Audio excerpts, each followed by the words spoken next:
Good morning, Kasturians. In this video, we will discuss some of the social reforms and various social reformation associations which were formed by some of the enlightened Indians. So let's start. This chapter is Reforms in Indian Society. During the 18th century, the Indian society was a primitive society in which various social evils were prevailing, especially the discrimination against the women. The society was divided along the gender and caste lines, and the women they were not allowed to study, and early marriage of women was prevalent. The widows they could not remarry, and the women they were deprived of inheriting the right to property. The social position of women was very low, and the women were not independent. In fact, they were dependent on the menfolk in their family. Rigid caste restrictions were also there, and the upper caste people they discriminated and they stayed away from people of the lower caste. And all these social evils they were fought by certain enlightened Indians like Raja Ram Mohan Roy, Chembeti Sridharalu Naidu, Mahadev Govind Ranade, and Ram Krishna Bhandarkar. These associations were formed in different parts of country, but especially their presence was felt in Bengal, Maharashtra, and South India.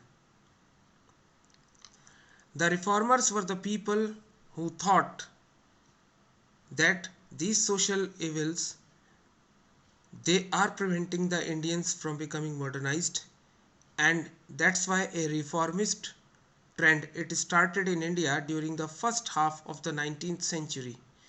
The reformers they realized that these social evils and superstitions are keeping the society backward and is preventing the Indians from progress. So various associations were formed by some enlightened Indians to work and bring out these reforms. The first one was the Brahmo Samaj, which was founded by Raja Ram Mohan Roy in 1828 in Calcutta, that worked for social and religious reforms. Debendranath Tagore and Keshav Chandra Sen were actively involved in the activities of the Brahmo Samaj. Following the same ideology of Brahmo Samaj, the Veda Samaj was formed in 1864. The most important of this leader of this Veda Samaj was Chembeti Sridharalu Naidu. This association it attacked superstitions and the caste system, and it also worked for promotion of women's education and encouraged widow remarriage. Then we have the Prarthana Samaj, which was founded in Bombay in 1867 by Mahadev Govind Ranade and Ramakrishna Bhandarkar. This association worked for abolition of caste system and untouchability. Also, it tried to improve the social status of women and promoted widow remarriage, and it also worked towards bringing about Hindu-Muslim unity and the spread of modern education. Followed by this, in 1873, Jyotirao Govindrao Phule, who was affectionately called Mahatma Phule or Jyotiba, he founded the Satya Shodhak Samaj. This membership of this Samaj was open to people of all religions, and it also propagated caste equality and worked for the upliftment of the oppressed classes. And after 2 years, when the Satya Shodhak Samaj was founded in 1873, it was in 1875 that the Arya Samaj was founded by Swami Dayanand Saraswati.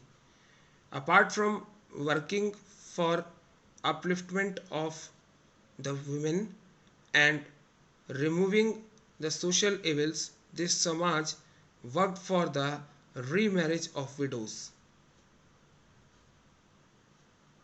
Then we have the Ramakrishna Mission, which was founded by Swami Vivekananda in 1897, and this association was founded to work for socio-religious reforms, and it was Swami Ramakrishna Paramahansa who was Guru of Swami Vivekananda.